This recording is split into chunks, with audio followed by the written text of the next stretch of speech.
The scent of fried dough and sugared almonds hung thick in the air, a delightful assault on the senses that almost made Alara forget the uncomfortable scratch of her new denim jacket.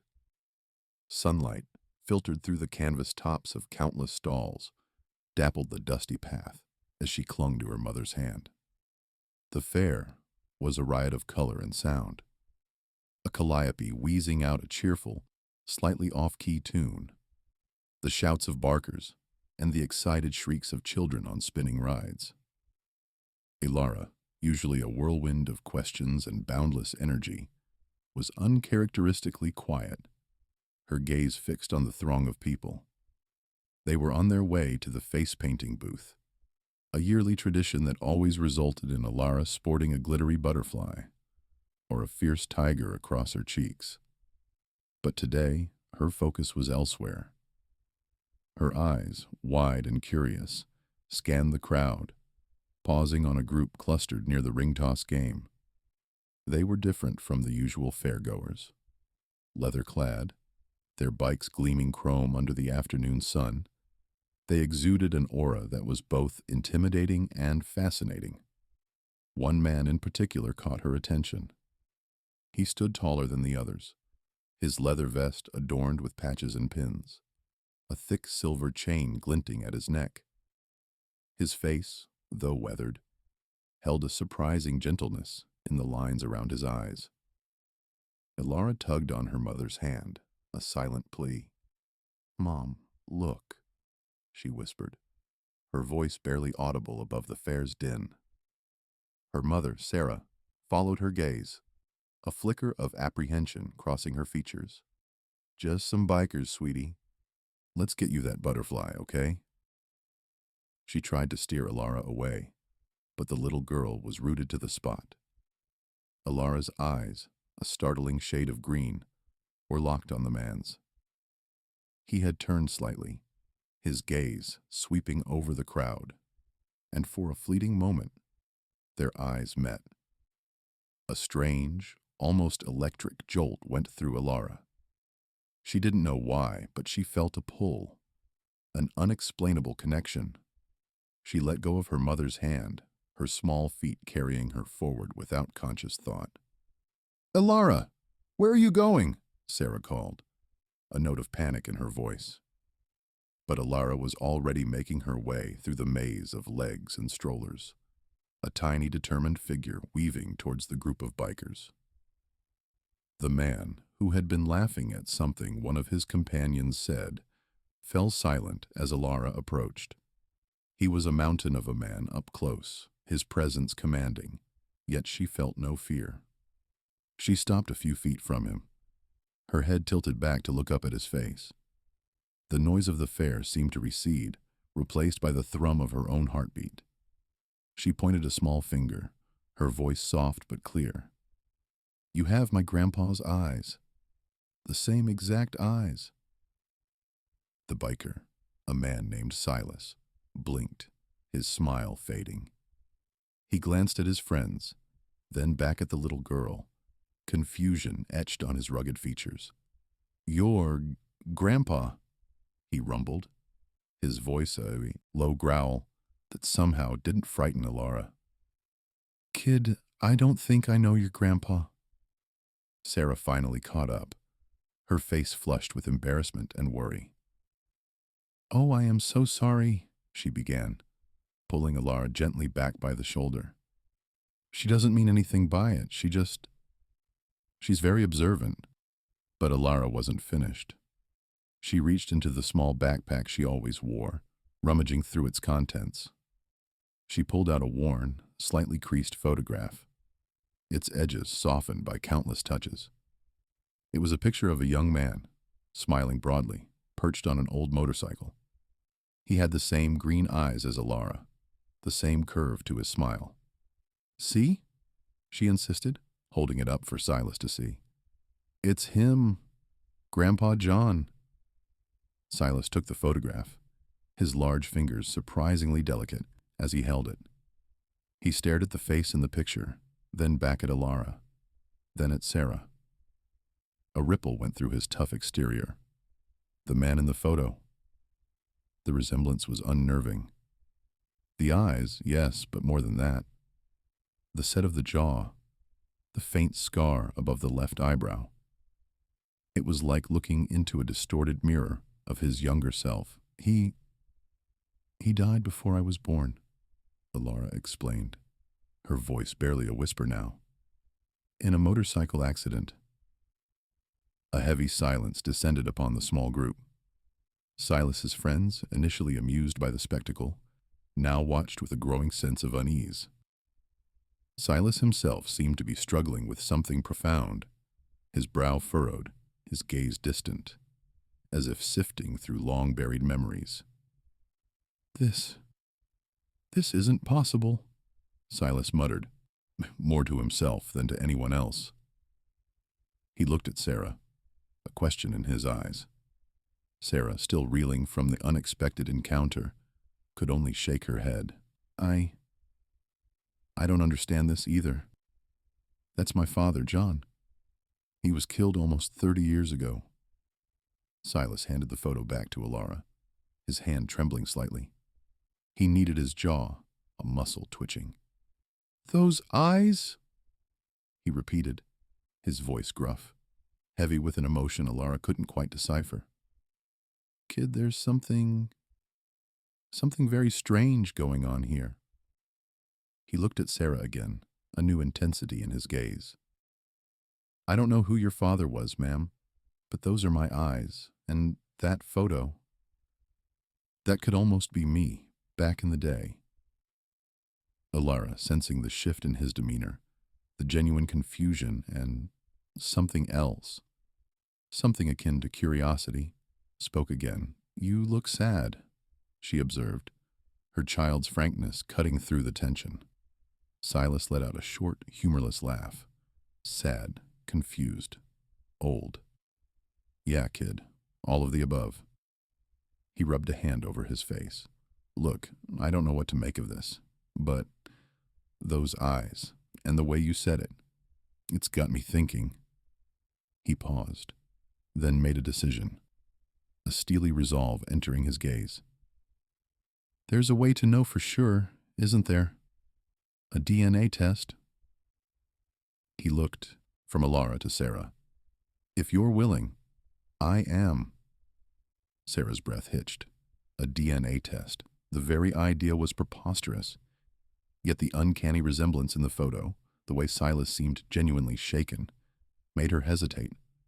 What if? What if there was some bizarre, long-lost connection? The thought was terrifying, exhilarating, and utterly unbelievable all at once. She looked down at Alara, whose small hand had found its way into Silas's much larger one. Alara looked up at the biker, with an unwavering trust, as if he were indeed the friendly giant she'd always imagined. Mommy, Alara prompted, her gaze moving between her mother and Silas. Sarah took a deep breath. This was insane. But the way Silas was looking at them, a flicker of hope and uncertainty in his eyes, was undeniably compelling. Okay, she said, the word coming out as a surprised whisper. Okay, let's do it.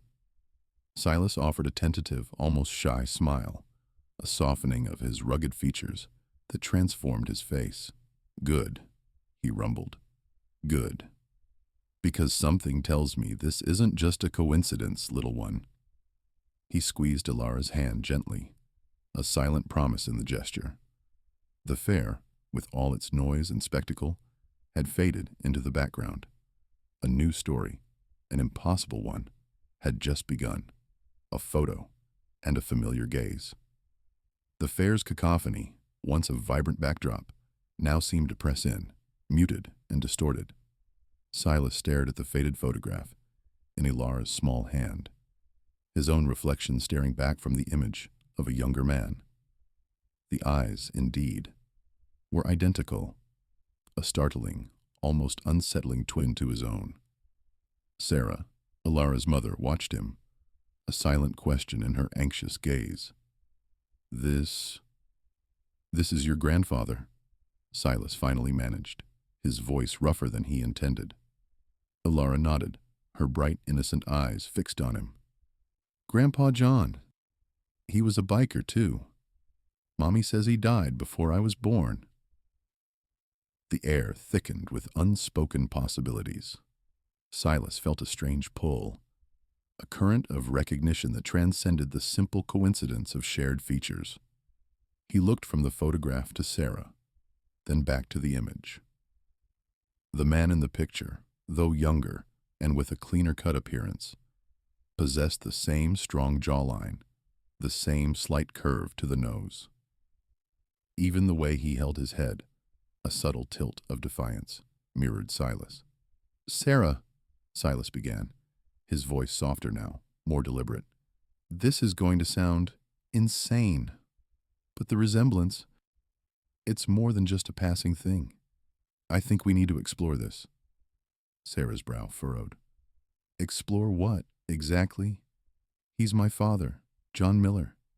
He was killed in a motorcycle accident almost 30 years ago. I understand that, Silas said, his gaze unwavering. But what if he wasn't? What if I am your father? The words hung in the air, heavy with disbelief. Lara, sensing the shift in the adult's moods, clutched her mother's hand tighter. Sarah recoiled slightly, her face paling. That's impossible. My mother, my real mother, always spoke of my father with such love. She would have told me. Perhaps she didn't know, Silas countered gently. Or perhaps she couldn't. Sometimes, secrets like this are kept for reasons we can't understand at the time. He paused, weighing his next words carefully. Look, I'm not asking you to believe me. Just to consider the possibility. A DNA test. It's simple, quick.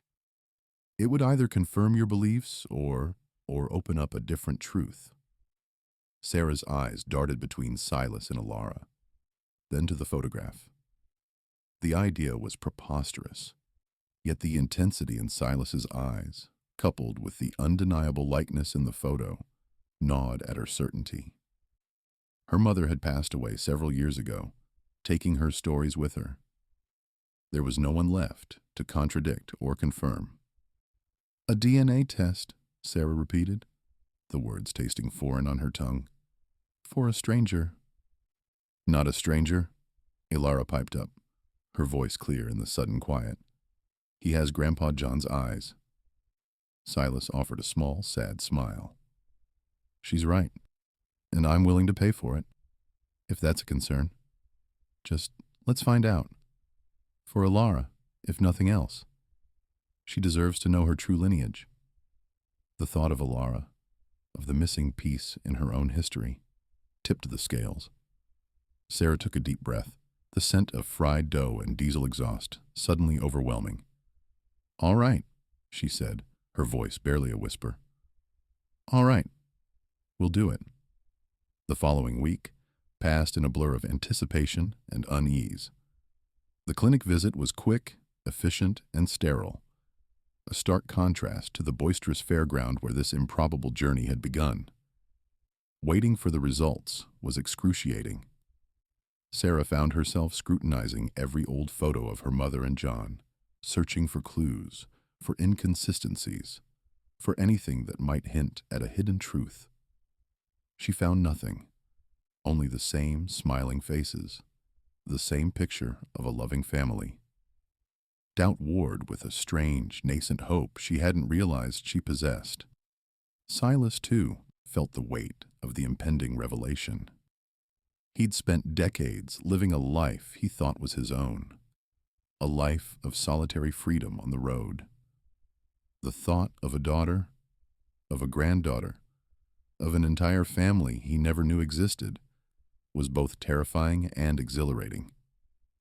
He had no memory of a teenage girlfriend named Mary, Sarah's mother, but his youth had been wild and reckless. A brief encounter, forgotten in the haze of youthful abandon, was entirely plausible. The call came on a Tuesday afternoon. Sarah answered, her heart thrumming against her ribs. The voice on the other end was calm, professional, Yet the words it delivered detonated like a bomb in the quiet of her living room. "Ms. Miller," the voice began, "we have the results of your paternity test. The probability of Silas Black being your biological father is 99%. The phone slipped from Sarah's numb fingers, clattering against the wooden floor. Alara, coloring at the kitchen table, looked up, startled. Sarah stared at the scattered crayons, her mind reeling. Her father wasn't John. Her entire life, built on the foundation of a loving, albeit deceased parent, was a carefully constructed fiction. Silas Black, the gruff, kind-eyed biker from the fair, was her father, Alara's grandpa. Tears welled in Sarah's eyes, a complex mix of grief for the father she thought she knew, and a bewildering joy for the family she had unknowingly found. She knelt, gathering Alara into a fierce hug, burying her face in the child's soft hair. "Mommy, what's wrong?" Alara asked, her voice muffled against Sarah's shoulder. Sarah pulled back, a shaky smile on her face. "Nothing, sweetie. Everything is going to be all right. Better than all right, actually. We just found out you have a new grandpa, a real one." The revelation rippled through them. Silas, when he received the same call, felt a profound sense of destiny settling over him. He wasn't just a biker anymore. He was a father, a grandfather. The lonely road ahead suddenly seemed less solitary, filled with the unexpected warmth of family. The world, once a canvas for his solitary wanderings, now held a new, vibrant hue.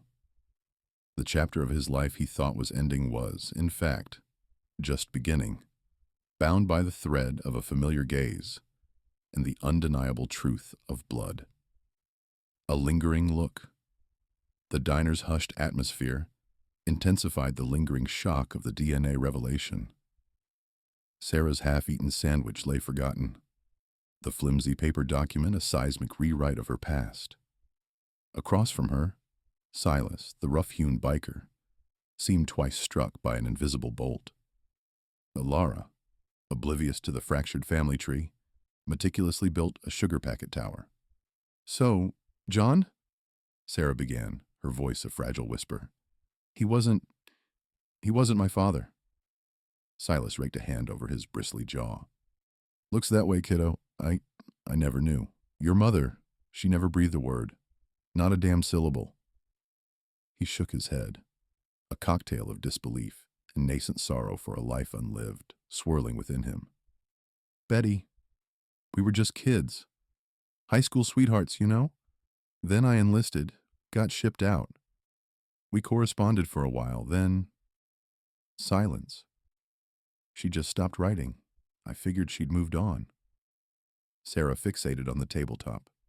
Her entire existence, once anchored by John's steadfast love and quiet strength, had just disintegrated. The man who taught her to bike, who whispered bedtime stories, who walked her down the aisle, he wasn't her biological father. The realization was a bitter, disorienting draft. Yet, studying Silas, a stranger mere days ago, she now perceived glimpses of herself in his craggy features, a startling echo in his jawline, the depth of his eyes. "He raised me," Sarah asserted, her voice gaining ballast, a defiant edge. "He was my father. No piece of paper alters that fact." Silas met her gaze, his expression softening. "I understand. He sounds like a good man, a truly good man, to do what he did." A flash of respect, perhaps tinged with envy, crossed his face. I wish I'd known. I wish I'd had the chance." His eyes flickered to Alara, still absorbed in her sugar packet architecture, then back to Sarah. "You too, kid, and her." Alara's tower swayed precariously, then cascaded with a soft rustle. She looked up, her bright eyes innocent and questioning. "Grandpa Silas." The appellation, from her granddaughter's lips, struck Silas with palpable force. An unfamiliar warmth bloomed in his chest, a sensation he hadn't realized was absent. "Yeah, kiddo. Grandpa Silas." He offered a tentative smile. Sarah observed the interaction, a tangle of conflicting emotions tightening her gut. The betrayal from Betty, her own mother, was a cold ache. Why such a profound secret? Yet, witnessing Silas, a man who'd been a phantom a week ago, connect with Alara, stirred something deep within her. It was a yearning for connection, a hunger for long-buried answers. As they exited the diner, the afternoon sun stretched their shadows long. Silas's motorcycle, a gleaming chrome beast, waited at the curb. He paused beside it, his hand cool on the gas tank. "Look," he said, turning to Sarah, "I know this is a lot for all of us, but I'd like to be a part of things if you'd let me." His gaze drifted to Alara, already scampering ahead, drawn by a glint in a shop window. "I have a lot of lost time to reclaim." Sarah wavered, her eyes fixed on his. She saw sincerity there, and a touch of vulnerability beneath his tough exterior.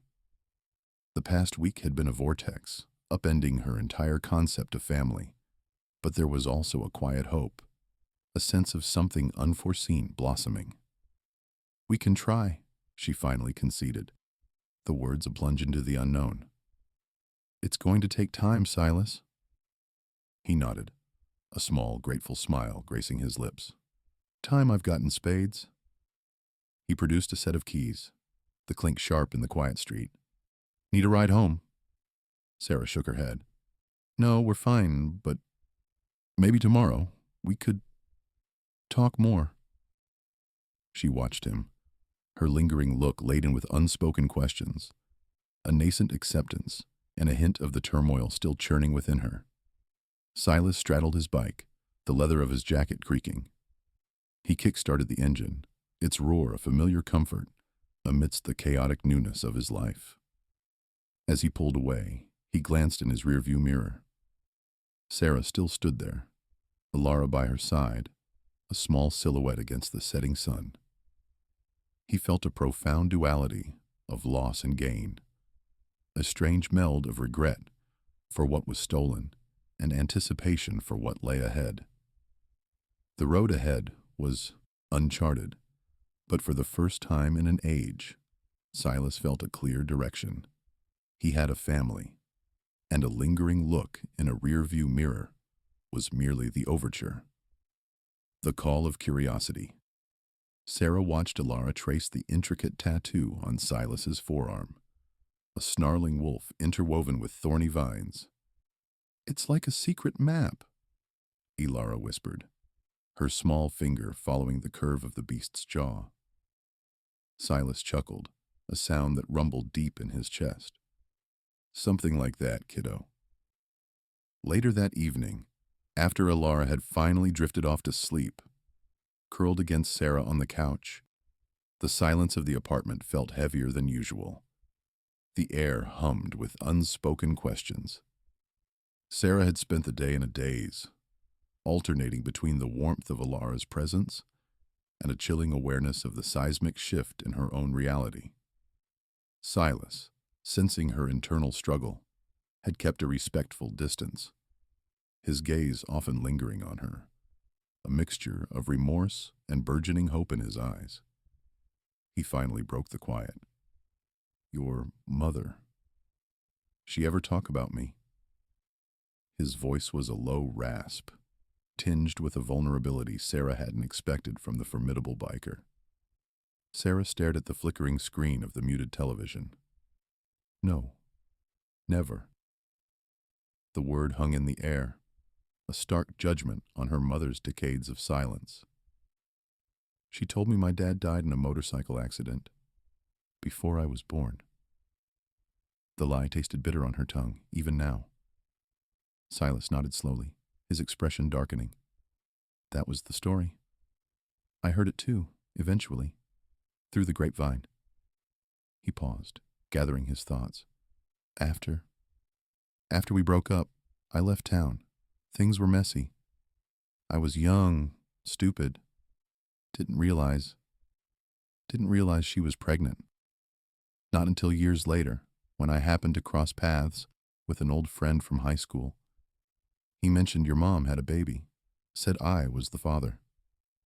His gaze met hers, raw and direct. I tried to find her, but she'd moved, disappeared. A pang of sympathy, unexpected and unwelcome, pierced through Sarah.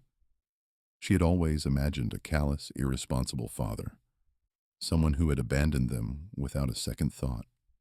This man, however, seemed to carry the weight of a different kind of abandonment, the kind born of ignorance and missed chances. Did you ever consider trying harder? The question escaped before she could censor it, laced with the anger of a lifetime of paternal absence. Silas flinched, a flicker of pain crossing his face. Every damn day.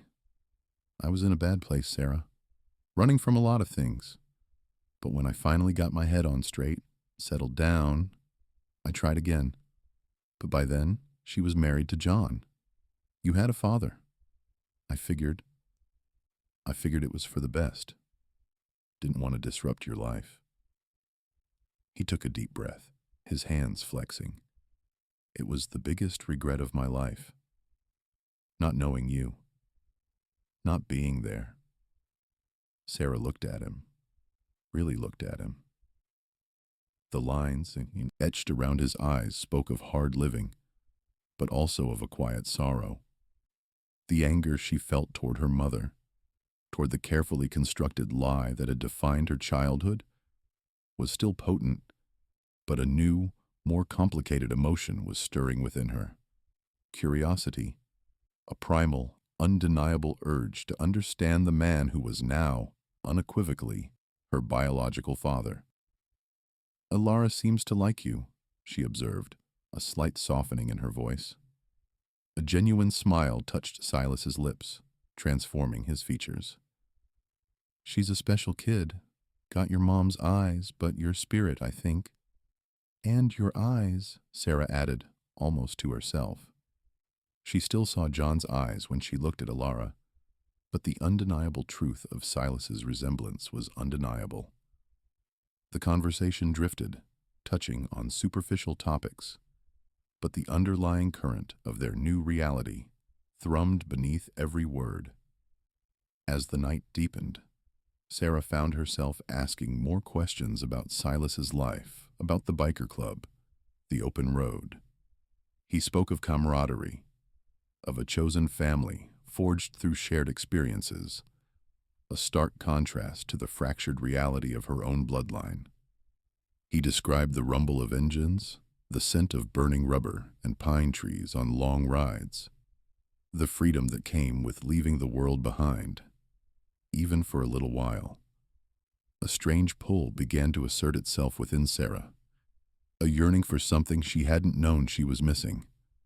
Her life had been carefully ordered, predictable. This sudden chaotic influx of new family, new history, was unsettling, but also undeniably exciting. It was a door opening to a world she'd only glimpsed from a distance, a world of leather and chrome, of loyalty and rebellion. Before he left, Silas placed a hand gently on her shoulder. I'm not asking for anything, Sarah. Just a chance to know you, to know Alara. Sarah looked into his eyes, those same eyes that now mirrored her own, and a new kind of acceptance began to bloom. The past was a tangled mess, but the future, however uncertain, held the promise of something new, something real. The call of curiosity was a whisper now, but it was growing louder, drawing her towards a path she never imagined. A path paved with chrome and the echoes of a forgotten past. She needed to know more, not just about Silas, but about the pieces of herself she was only just beginning to uncover. Waiting and wondering. The silence in Alara's kitchen was a heavy blanket. muffling the usual hum of the refrigerator and the distant city sounds. Sarah sat at the worn oak table, a half-empty mug of cooling tea forgotten before her. Her gaze was fixed on the condensation trailing down the outside of the ceramic, a small, inconsequential journey mirroring the whirlwind within her. The conversation with Silas, raw and disorienting, replayed in fragmented bursts. His regret, his gruff sincerity, the startling glint of recognition in his eyes when he spoke of her mother. It all swirled, leaving her unmoored. Ilara, ever observant, busied herself wiping down counters that were already spotless. She knew better than to push, but her presence, a quiet anchor, was a comfort. "More tea, sweetie," she finally offered, her voice soft, barely disturbing the quiet. Sarah shook her head, a strand of hair falling across her face. "No thanks, Aunt Ilara." She picked at a loose thread on her sweater. I don't know what to do." The admission was a whisper, laden with a confusion she hadn't known how to articulate before. Ilara leaned against the counter, her arms crossed, her expression a mix of sympathy and understanding. "There's no instruction manual for this, honey. Take your time. Feel whatever you need to feel." "But what am I supposed to feel?" Sarah's voice rose slightly, a tremor of frustration entering it. "Anger? Sadness? Relief that the man I thought was my father didn't actually die? Or is it more anger that he wasn't my father at all?" She ran a hand through her hair, a gesture of exasperation. "And Mom, how could she? All those years, the stories, the grief." Ilara pushed off the counter and sat opposite Sarah, placing a hand gently over hers. "Your mother made a choice, Sarah. A difficult one, by the sounds of it. And she carried that secret for a very long time. It doesn't excuse it, not completely. But it's a heavy burden she bore." Ilara paused, her gaze steady. "And Silas? He's a piece of this puzzle you didn't even know existed. He's reaching out. That's a start." Sarah pulled her hand back, tracing the rim of the mug. "He said he wants to atone, to make up for lost time." A dry, humorless laugh escaped her. "How do you atone for 30-odd years?" "You don't, not entirely," Ilara said, her voice thoughtful. "But you start somewhere. You build new memories. You learn about each other. It's not about replacing what you thought you had, but about accepting this new reality." The doorbell chimed, a sharp, unexpected sound that made both women jump. Ilara frowned, glancing at the clock. "Who could that be?" She rose, heading towards the front door. Sarah heard the murmur of voices, Ilara's surprised exclamation, and then a familiar, deeper rumble. Her stomach tightened. No, it couldn't be. Not already. But it was. Silas filled the doorway to the kitchen, a helmet tucked under one arm, his leather jacket still smelling faintly of exhaust and something earthy like distant bonfires. He looked less imposing in the warmth of the kitchen. His eyes, those startlingly familiar eyes, searching Sarah's face. "Hope I'm not intruding," he said, his voice a little softer than before, betraying a hint of nervousness. He held up a brown paper bag. "Ilara mentioned you like those cinnamon rolls from the bakery on Elm Street. Thought I'd bring some over." Sarah stared at the bag, then at him. The gesture was so normal, so domestic. It clashed jarringly with the image of the stoic biker, the man who had ridden away from her mother decades ago. It was an olive branch, carefully extended, and it brought a fresh wave of confusion. Part of her wanted to scream, to demand answers, to push him away. Another, quieter part, found a strange warmth in the mundane offering. Ilara, recovering from her initial surprise, took the bag, Silas, that's very thoughtful of you. Come in, come in. Can I get you some coffee? He nodded, still looking at Sarah. Coffee would be good, Alara. Thanks. He shifted his weight, clearly uncomfortable in the domestic setting. Sarah, I just wanted to check in. See how you were doing. He paused, then added, and I wanted to give you this. He reached into an inner pocket of his jacket and pulled out a small, worn leather-bound journal. The leather was soft, the edges frayed, and it looked ancient. He held it out to her. Sarah took it, her fingers brushing his. The contact was brief, but she felt a jolt, an unexpected connection. The journal felt heavy in her hands. What is it?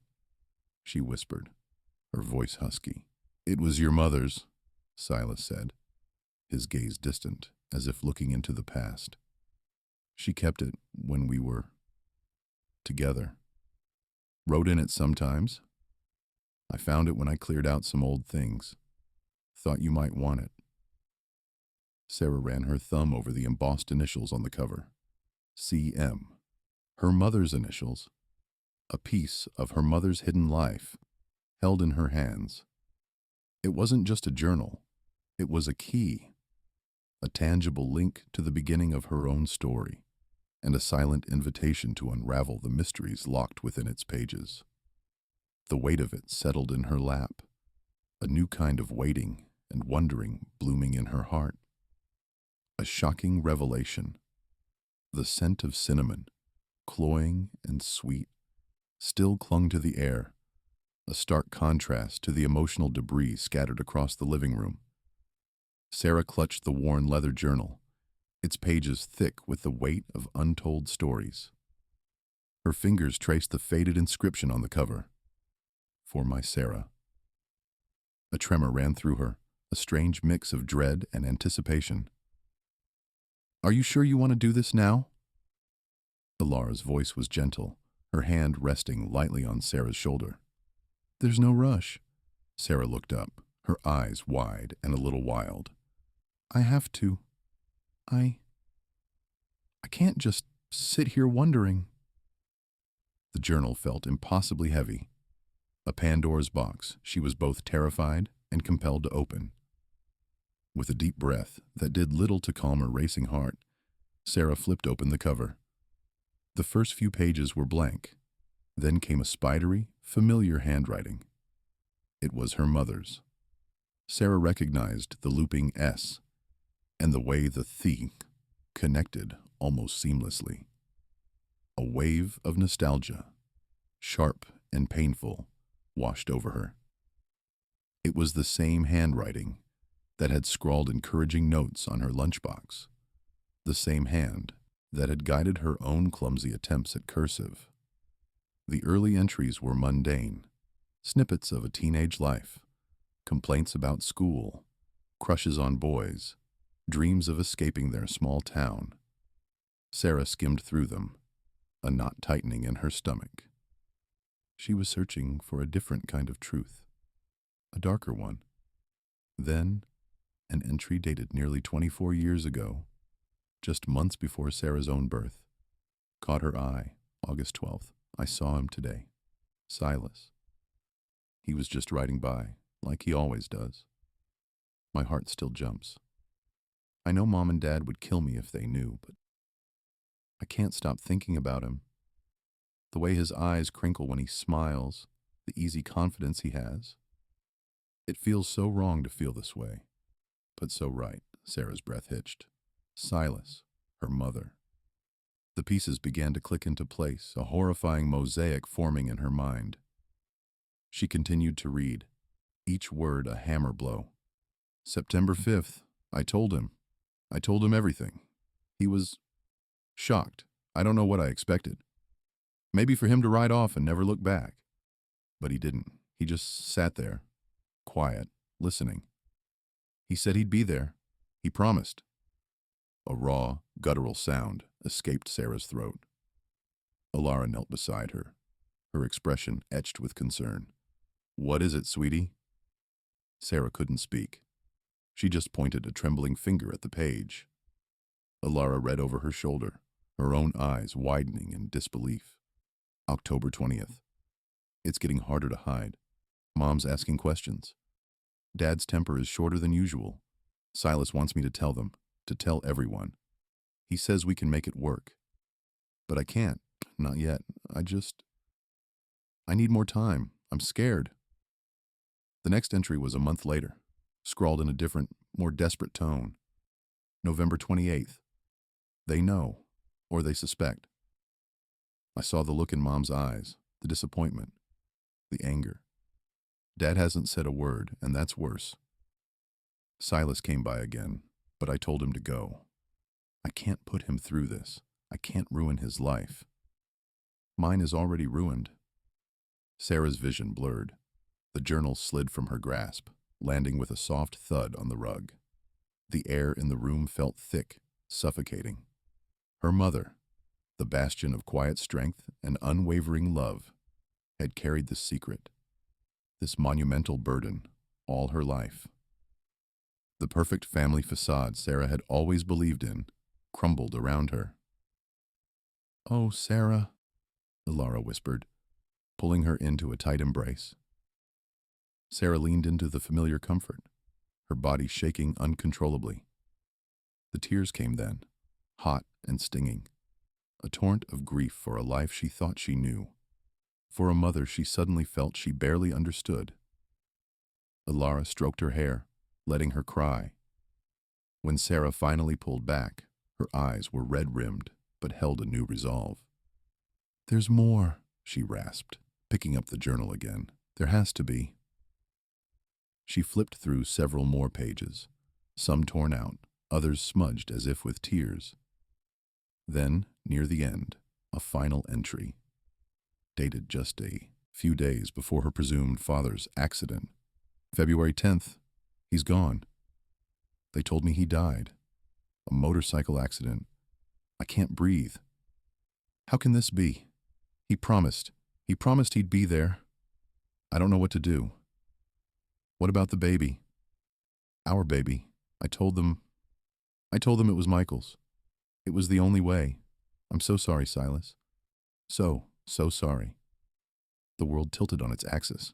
The words echoed in her mind, a horrifying, undeniable truth. He's gone. They told me he died. Not Michael, her father, but Silas. Her mother had lied. Not just to Sarah, but to everyone. To Silas. The man who had sat across from them just hours ago, a lifetime of regret etched on his face, had lost everything. And her mother, in a desperate act of self-preservation, had built a life on a foundation of deception. Sarah stared at the journal, the weight of her mother's secret crushing down on her. The cinnamon rolls, the gentle offer of the journal, the haunted look in Silas's eyes. It all made a terrible, heartbreaking sense.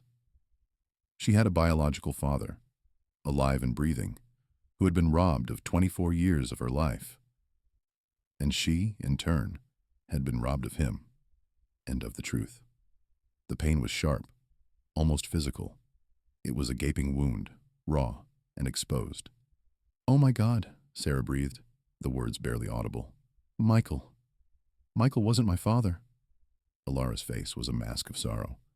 "No, sweetie. It seems he wasn't." Her voice was thick with emotion, her own understanding of her sister's past irrevocably altered. Sarah closed her eyes, trying to reconcile the image of her stoic, loving mother with this desperate, secretive girl. It was an impossible task. The familiar comfort of her childhood memories had shattered, revealing a landscape of lies and unspoken grief. She had a biological father, a man she barely knew, who had been a ghost in her life. And the man she had loved, the man she had mourned, was not who she thought he was. Her entire identity, her entire world, had just been ripped apart. Echoes of the past. The musty perfume of antique paper and pressed blossoms enveloped Sarah. a ghostly emanation from her mother's journal clutched in her hands. Each word, etched in a familiar, flowing script, now felt less like ink and more like a seismic tremor, fracturing the bedrock of her existence. Michael, the steadfast man who'd patiently taught her to balance on two wheels and decipher algebraic equations, wasn't her father at all. The notion struck like a sudden amputation, a phantom limb's agony. She revisited the final entry, her mother's agitated hand detailing Silas's supposed demise, the motorcycle crash, the desperate fabrication. A cold wave of dread washed over her. Accidental death. Lara's pronouncement from weeks past reverberated. He's alive, Sarah. Silas is alive. The disjointed fragments of reality now coalesced with a sickening finality. Lara's uncanny observation, the biker, the DNA results. No longer coincidence, but stark revelation. Sarah snapped the journal shut, pressing it to her chest as if to absorb some forgotten truth. The house's quiet hum suddenly felt oppressive. She craved air, expanse, anything to flee the crushing weight of this new understanding. Keys snatched. She bolted, the leather-bound book still tucked under her arm. Her car became a mobile chamber of bewildered rage and sorrow.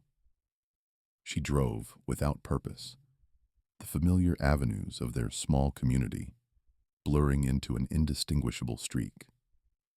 Michael's kind eyes, his booming laughter, now starkly overlaid the image of Silas, the stranger who was her biological father.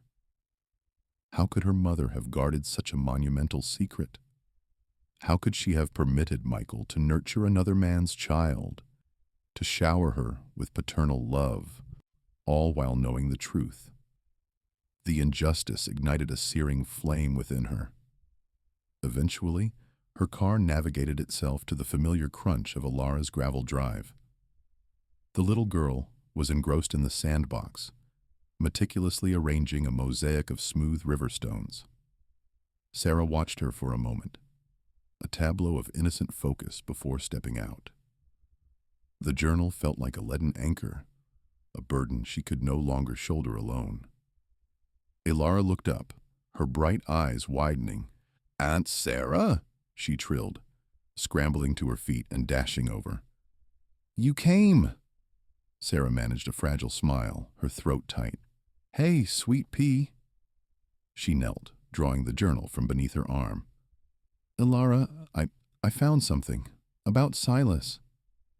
Ilara's innate curiosity sharpened instantly. She tilted her head, her gaze riveted to the leather volume. "Is it a secret?"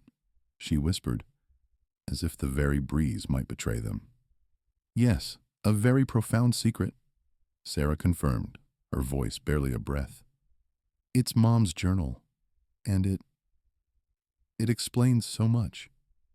She faltered, grappling with how to even begin. "The man you met, the one who resembled Grandpa Michael. He is my father, my biological father." Ilara's brow furrowed, attempting to process the intricate statement. "But Grandpa Michael is your dad," she asserted, a tremor of confusion in her tone. "Yes, he is, and he always will be," Sarah affirmed, her voice cracking with emotion. "But my mom and Silas, they knew each other a long time ago, before she met Grandpa Michael. And Silas, he's my biological father. My mom wrote all about it in here." She opened the journal to a page recounting the genesis of her mother's romance with Silas, the nascent hope, the gnawing uncertainty. Lara leaned in, her eyes tracing the elegant cursive. "So, the man with the motorcycle, he's actually family?" she asked, a dawning marvel in her eyes. "Yes, sweetie. He's my father," Sarah reiterated, the words still feeling foreign on her tongue.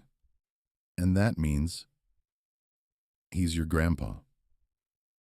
A spark ignited in Ilara's eyes, a unique blend of excitement and comprehension. The one with the same eyes as Grandpa Michael? Sarah nodded, a solitary tear finally escaping and tracing a path down her cheek. The very same. The immense weight of the revelation, articulated aloud, began to dissipate, replaced by a fragile thread of connection. Elara, with her guileless acceptance, offered an unexpected solace. Together, they settled onto the porch swing, the journal resting between them, a silent testament to the interwoven threads of their family's past, now unfurling into the present. The anger persisted, a smoldering ember, but beneath it, a tiny tendril of something else began to unfurl. A hesitant inquisitiveness about the man named Silas, and the narrative her mother had guarded for so long. The adoption story.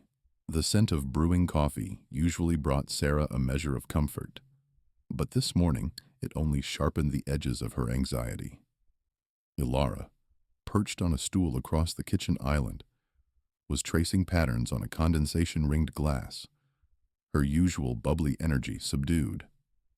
The journal lay between them, a silent arbiter of a shattered reality. "He adopted me," Sarah said, the words feeling foreign, tasting like ash. "Michael, my dad. He adopted me."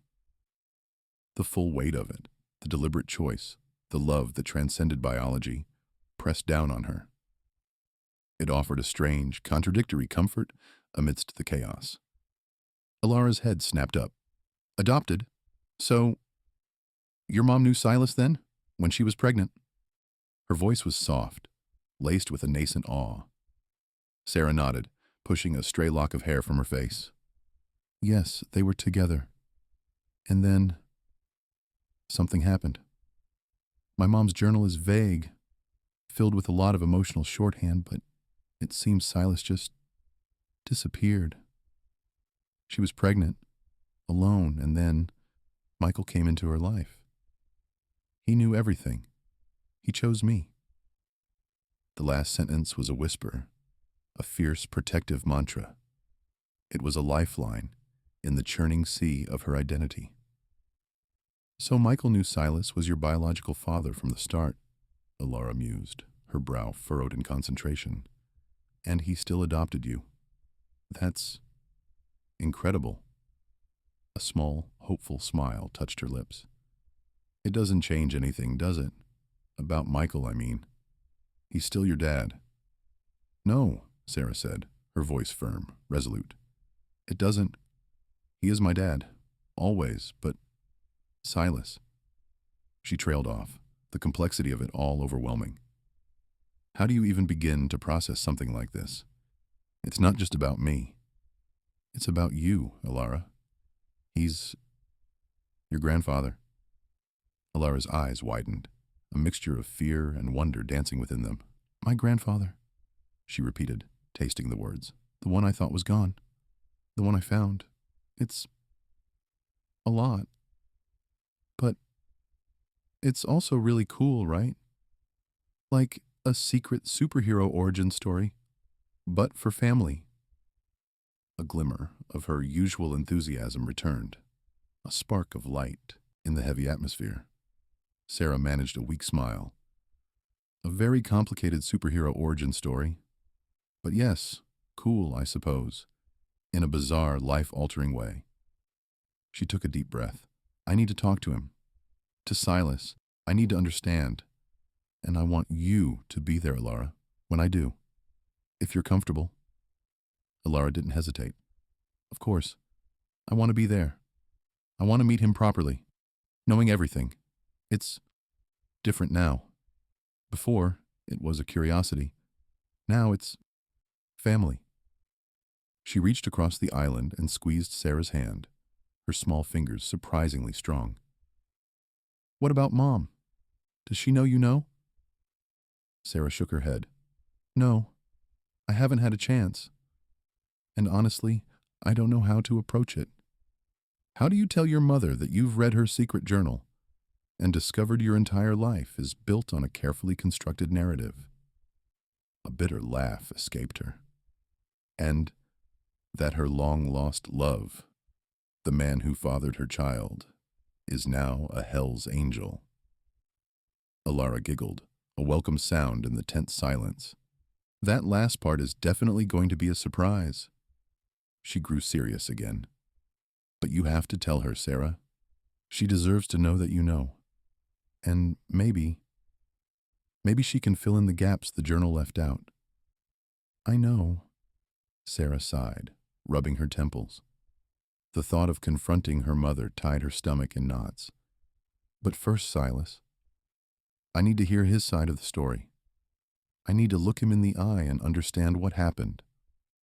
A plan, tentative and fraught with uncertainty, began to form. Sarah would call Silas, arrange a meeting. This time, it wouldn't be a chance encounter or a DNA test. It would be a deliberate step into a new, uncharted family history. Alara's unwavering support was a beacon, a small handhold in the vast unknown.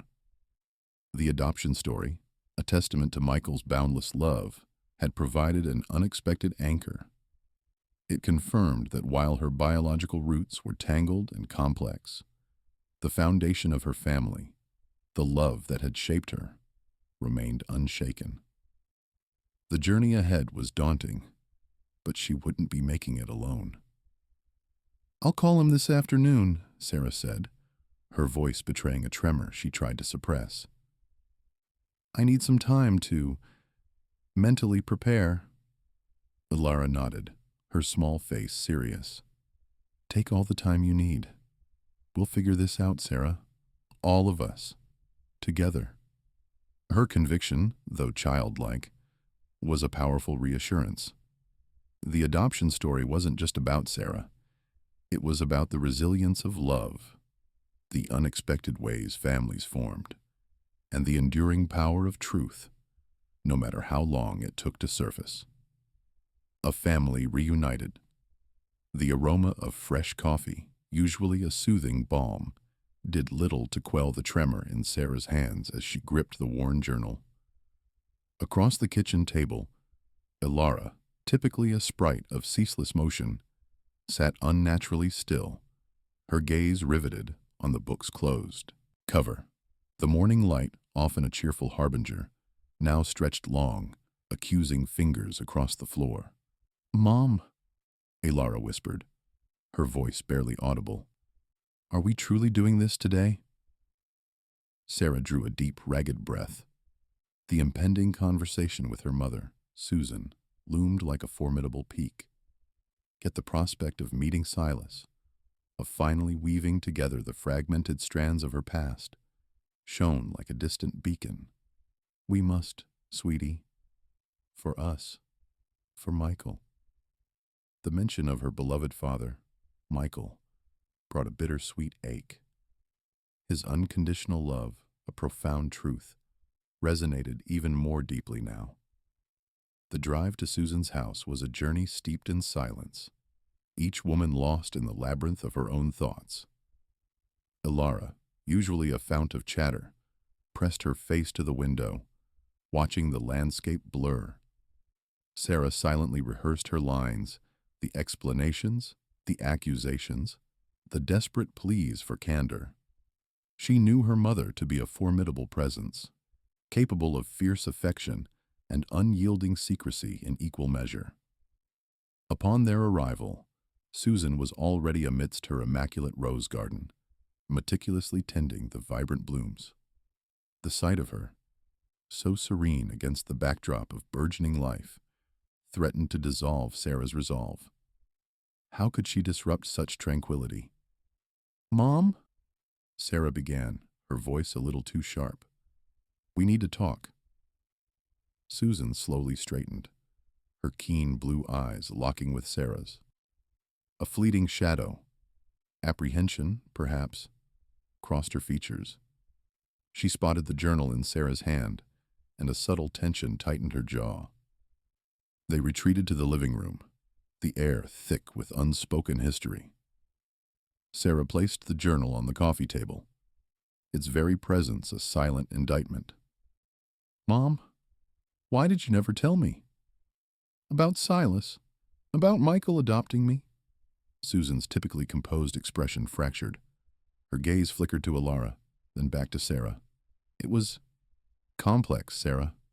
I was young, terrified. Silas left. Michael, he was my anchor. He loved you from the moment he knew. We built a life. A life founded on deceit, Mom, Sarah retorted, a tremor of anger in her voice. Michael deserved recognition for the incredible man he was, for his boundless love. And I deserved the truth. Tears welled in Susan's eyes, carving paths through the delicate lines on her cheeks. I believed I was safeguarding you, all of us. Silas. He was a different person then, impetuous, unreliable. I simply yearned for stability for you. Alara, sensing the raw emotion that permeated the room, reached for Sarah's hand. Her small, comforting touch was a grounding force. The conversation became a painful excavation, unearthing years of buried feelings. Susan finally confessed her overwhelming fear of raising a child alone, the shame she'd carried, and the profound relief and gratitude she felt when Michael offered to be a father to Sarah. She recounted the agonizing decision to conceal Silas's existence, a choice born of both desperation and a fervent desire to forge a secure, stable family unit for her daughter. By its conclusion, Sarah's anger had softened, yielding to a weary understanding. We want to meet him, Mom, Sarah said, her voice gentler now. Silas, Alara and I, we need to. Susan nodded, her eyes still red-rimmed. I comprehend. He's still in the area. I can give you his number. The following day, Sarah found herself dialing a number she'd never imagined calling. Her heart hammered against her ribs as the phone rang. A gruff voice answered. Silas, Sarah managed. A pause. Who's asking? My name is Sarah. Sarah Miller, and I believe you're my father. Another stunned silence, then a low exhalation. I don't understand. My mother is Susan. Susan Miller. Sarah's voice gained resolve. We need to speak.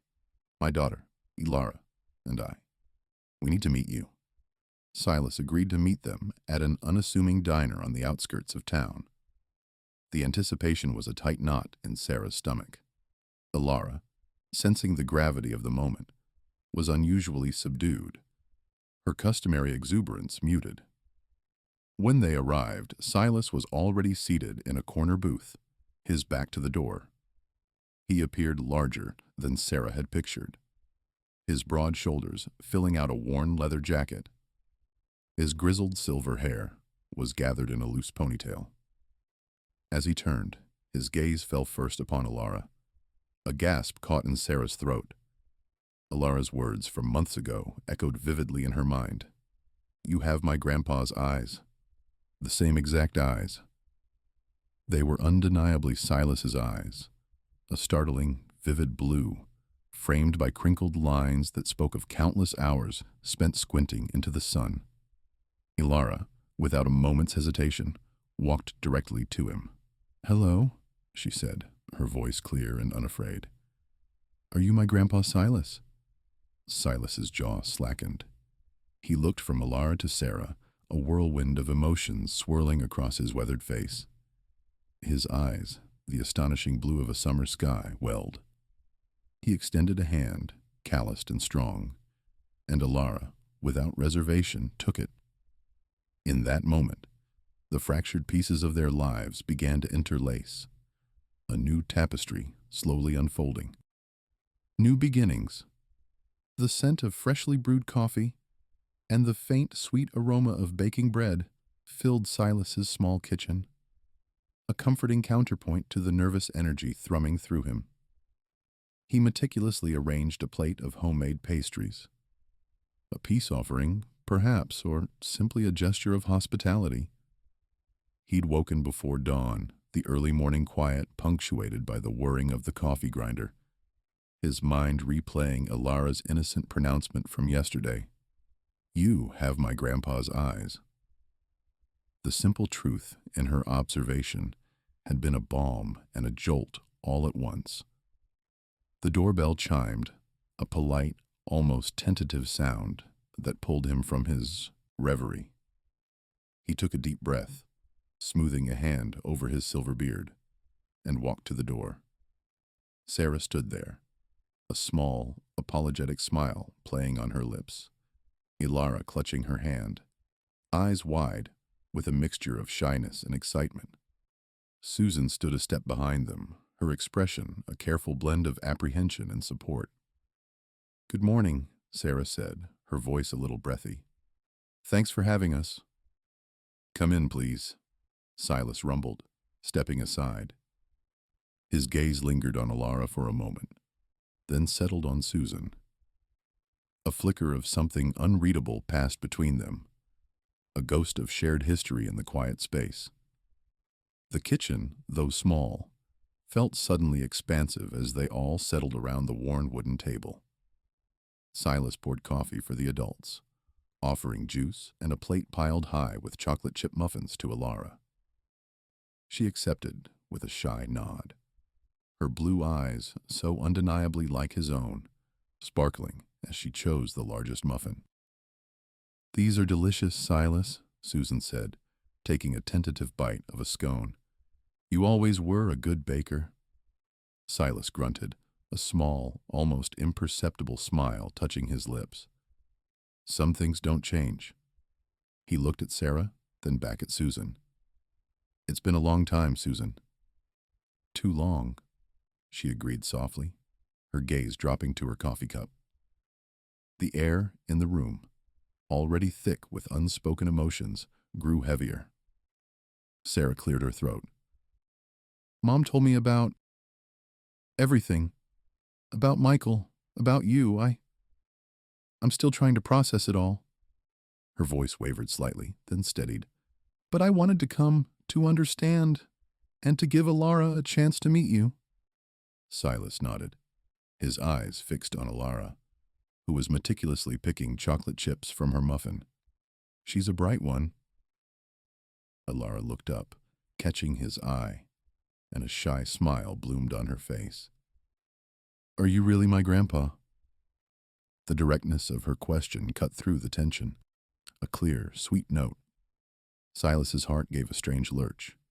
"Yes, honey, I am." A comfortable silence settled for a few moments, punctuated only by Alara's chewing. Then Sarah spoke again, her voice softer this time. "Mom also told me about Michael, how he adopted me, how much he loved me. I wish I could have thanked him for that, for being my dad." A tear traced a path down her cheek. Susan reached across the table, taking Sarah's hand. "He loved you more than anything, sweetie. He always wanted you to know that." Silas watched the exchange, a knot of regret tightening in his chest. He cleared his throat. "He sounds like a good man. I wish I'd known him." Sarah nodded, wiping her eyes. "He was. And now I have you." She looked at Silas, a tentative hope dawning in her eyes. "I know this is a lot, for all of us, but I want to get to know you, Silas, if you're open to it." Silas met her gaze, his own eyes crinkling at the corners. "More than open to it, Sarah. More than you know." He hesitated, then continued, his voice rough with emotion. "I missed out on so much. On you. On knowing Michael. I don't want to miss out on any more." He looked at Alara, then back at Sarah. "I want to be a grandfather to her, and a father to you, if you'll let me." A genuine smile, free of any lingering apprehension, spread across Sarah's face. "I'd like that very much." Susan, observing the softening in Silas's demeanor and the burgeoning connection between him and Sarah, felt a profound sense of relief. The weight of her secret, carried for decades, was finally lifting. She saw the longing in Silas's eyes, the quiet yearning for a family he never knew he had. Elara, finished with her muffin, slid off her chair and walked around the table, stopping beside Silas. She reached out a small hand and gently touched his arm. "Can you tell me a story, Grandpa Silas?" Silas looked down at her, a wide, genuine smile breaking across his face, revealing a kindness that had been hidden for far too long. He cleared his throat. "Well, little one, let me tell you about a time, a long, long time ago." As Silas began to weave a tale, his voice a low, comforting rumble, Sarah watched him, a warmth spreading through her chest. This was a new beginning, messy and uncertain, but filled with the promise of connection, of healing, and of a family finally finding its way home. The pieces of her life, shattered by the truth, were slowly, beautifully, beginning to knit back together.